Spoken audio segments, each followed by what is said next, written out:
Memasuki masa kampanye pemilu serentak 2024, Kejaksaan Negeri Palembang telah membentuk Posko Pemilu Serentak 2024.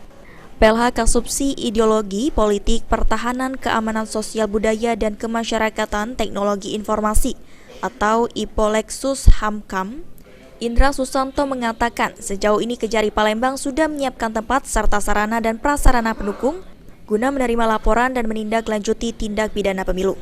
Indra menambahkan laporan terkait tindak pidana pemilu tersebut yakni berupa adanya politik uang dalam pelaksanaan pemilu nanti. Selain itu, masyarakat juga dapat melapor ke sentra Gakumdu yang ada di Bawaslu.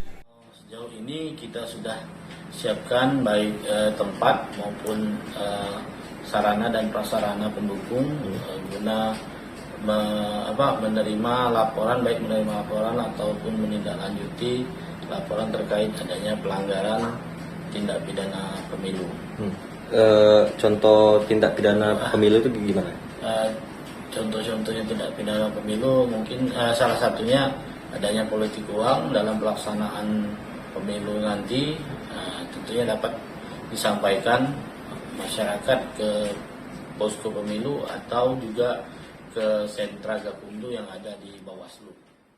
Indra mengimbau kepada para aparatur sipil negara atau ASN untuk bisa menjaga netralitasnya sebagai ASN dalam pemilu serentak ini, sehingga pemilu ini sukses dan berjalan damai khususnya untuk warga Kota Palembang.